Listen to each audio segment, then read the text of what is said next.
विघ्नहर्ता श्री गणेश, श्री गणेश, श्री गणेश। महारानी तारा के रुक्को के घर जगराते में जाने के निर्णय से रुक्को की समस्या का समाधान तो हो गया, किंतु एक और विकट समस्या कहीं पनप रही थी। प्रणाम पंडित जी, मैंने आपकी शर्त पूरी कर दी। महारानी ने वचन दिया है वो आज जगराते में आएंगी, तो अब आपको भी आना ही होगा। महारानी इस निर्धन के घर आएंगी? अच्छा जी, उचित है। तुम सामग्री जुटाओ, मैं भी वहां पहुंच जाऊंगा, किंतु स्मरण रहे जगराता महारानी के आगमन के बाद ही आरंभ होगा। महारानी के आगमन के बाद। शाइन नाई, तुम्हारी सेवा पाने के लिए मुझे थोड़ी और प्रतीक्षा करनी होगी। जो भी हो, शाइन नाई प्रतीक्षा नहीं करेगा।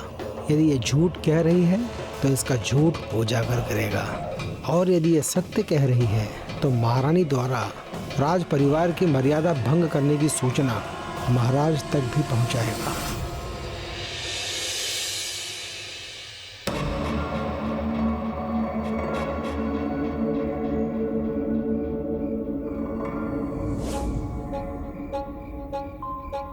कला है तुम्हारे हाथों में शाइन नाई। मालिश करते हो तो एक पल में थकान मिट जाती है। धन्यवाद महाराज, आपका सेवक हूँ। ये तो मेरा कर्तव्य है महाराज, किंतु कर्तव्य और भी है महाराज। राज भवन को लेकर कुछ सुना हो तो वह आप तक पहुंचाना भी तो मेरा कर्तव्य है ना महाराज। यदि तुमने जो सुना है वो राजा के कानों तक पहुंचना चाहिए तो तुम्हें अवश्य कहना चाहिए। क्षमा करें महाराज, सूचना यदि महारानी को लेकर हो तो भी।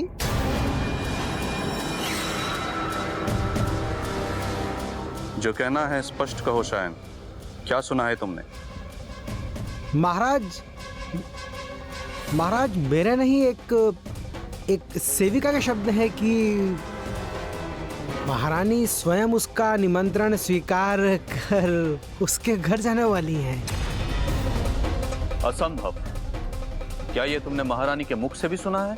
नहीं महाराज, हमने तो सेविका को पंडित से कहते हुए सुना था। महाराज, अपने कानों से सुना था हमने। महारानी उसका निमंत्रण स्वीकार कर उसके घर जाने वाली हैं, माता रानी के जगराते पर। यदि स्वयं महारानी ने ऐसा नहीं कहा तो मुझे तुम पर विश्वास नहीं है। अब तुम जा सकते हो। प्रणाम महाराज।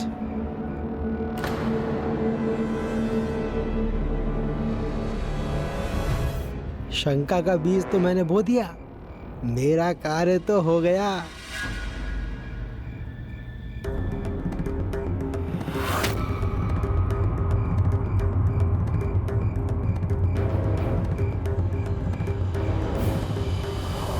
हे माँ, प्रथम बार कुछ ऐसा करने जा रही हूँ जो स्वामी को ज्ञात नहीं है, किंतु किसी की भलाई के लिए किया गया कार्य अनुचित कैसे हो सकता है।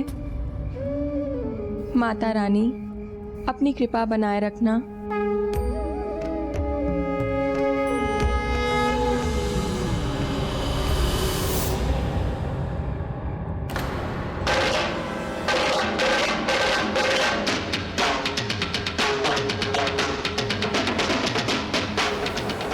महारानी तारा,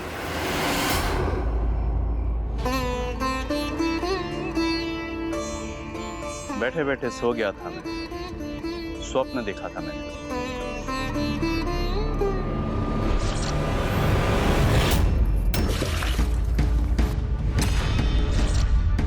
द्वारपाल, किसी सेविका को भेजो, पात्र गिरकर टूट गया है।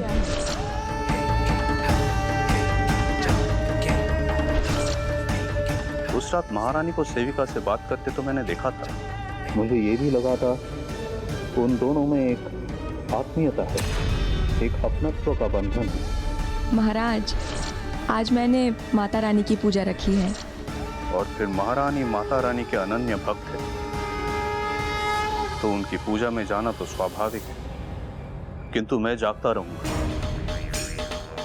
यदि महारानी जाने की निर्णय लेती है तो मैं उन्हें रोक दूंगा।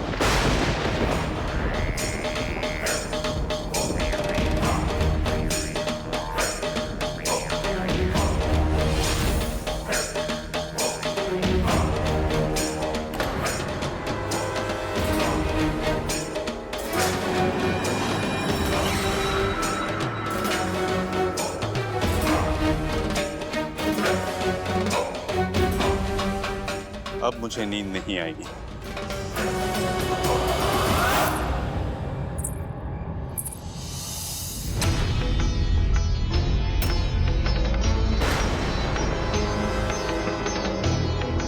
महाराज, कुछ चाहिए आपको? मैं ला दूं क्या? नहीं आप थक गए होंगे ना, आपके पैर दबा देती हूँ। नहीं महारानी, आप सो जाइए, विश्राम कीजिए।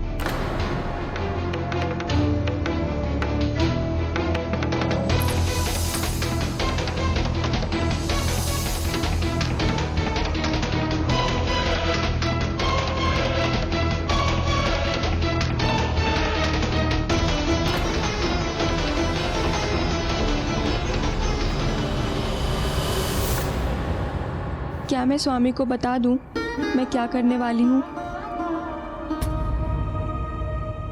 क्या मैं पूछ ही लूं महारानी से?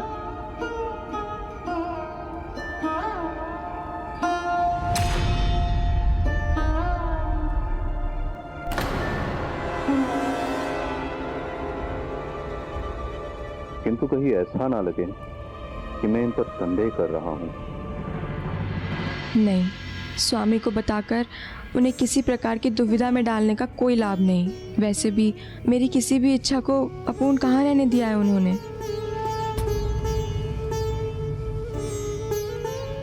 महाराज को निद्रा आएगी तो मैं चली जाऊंगी। महारानी सो जाएगी तो मैं निश्चिंत हो जाऊंगा।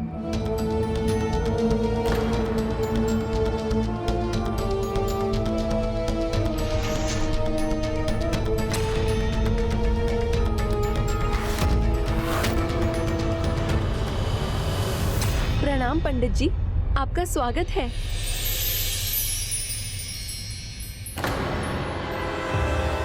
माता रानी की पूजा का ज्ञान है इसे। सभी सामग्री बड़ी कुशलता से एकत्र की है इसने, किंतु अभी ये देखना है महारानी इसकी कुटिया में आती है या नहीं।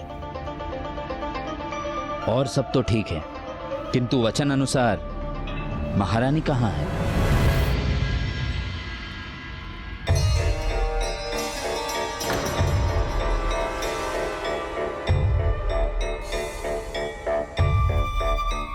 जिस दिन स्वामी आखेट करते हैं शैया पर लेटते ही सो जाते हैं, तो आज इन्हें निद्रा क्यों नहीं आई?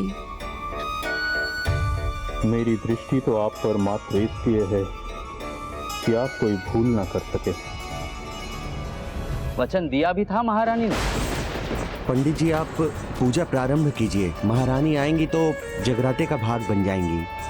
नहीं, मैंने तुम्हारे पत्नी से स्पष्ट कहा था, जगराते का आरंभ महारानी के आगमन के बाद ही होगा।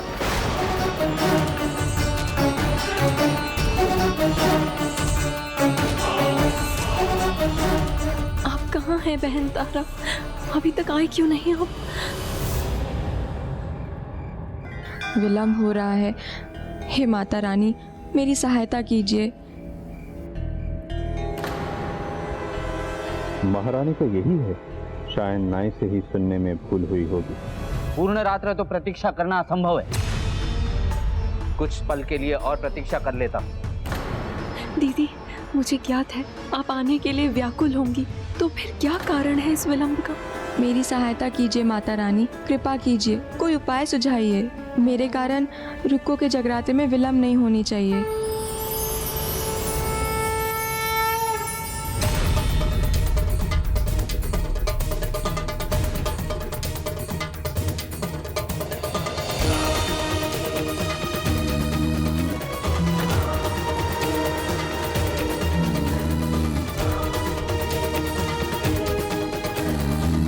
क्षमा करना स्वामी, मैं इस प्रकार गुप्त रूप से जा रही हूँ, किंतु मैं विवश हूँ।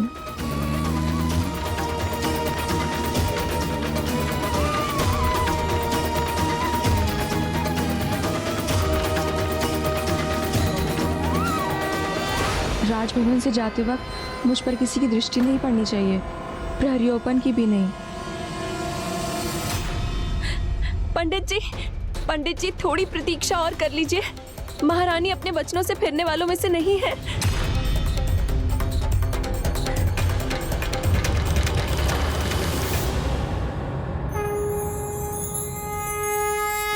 माता रानी ने दिशा दिखा दी है, यही उचित होगा।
बस एक पल और प्रतीक्षा नहीं करूंगा मैं। नहीं पंडित जी, ऐसा मत कीजिए, आप रुक जाइए।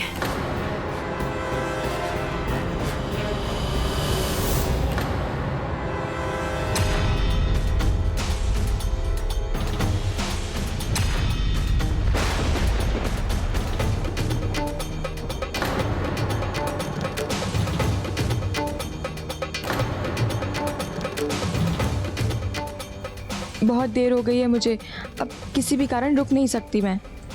मत जाइए पंडित जी, महारानी आएंगी तो क्या कहूंगी मैं? यही कहोगी कि पंडित जी माता रानी के जगराते में आए हैं, तो उसे पूरा किए बिना कैसे जा सकते हैं? प्रणाम महारानी, आइए मैं पूजा आरंभ करता हूँ, आइए।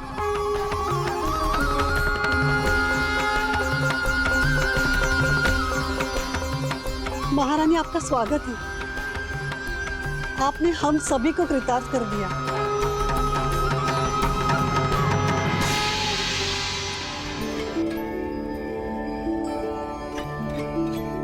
माता रानी की जय हो। प्रणाम माता रानी।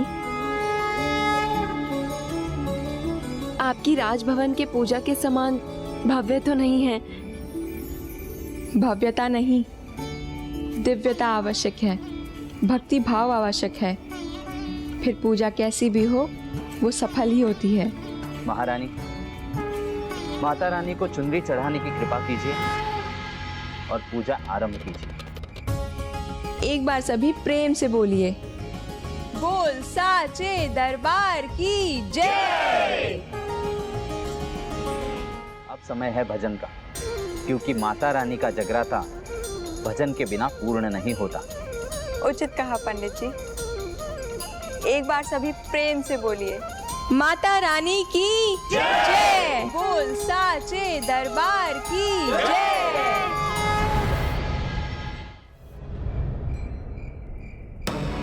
ठंडी पवन की झोंके ने तो निद्रा ही भंग कर दी। ये वातायन खुला रह गया, बंद कर देता हूँ।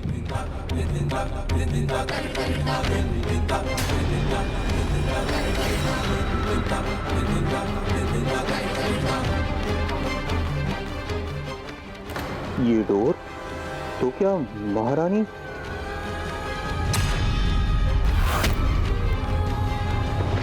महारानी नहीं है यहाँ।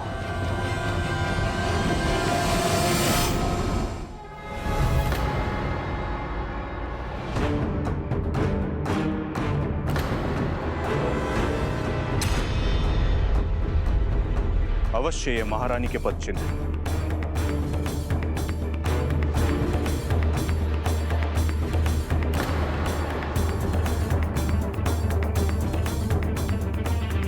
तारा का पायल है तो इसी दिशा में आई।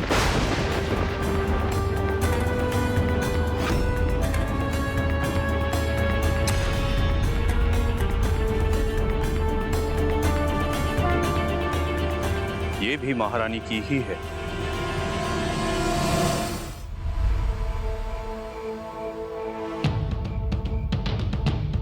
लगता है अपना कर्तव्य मैं पहले ही निभा चुका हूँ। बोल साचे दरबार की जय। बोल साचे दरबार की जय। विश्वास नहीं होता, मेरी तारा मुझसे छिपकर यहाँ आ गई। ऐसा क्यों किया उन्होंने? विश्वास जीतना बड़ी बात है, किंतु उस विश्वास को बनाए रखना उससे भी बड़ी बात है।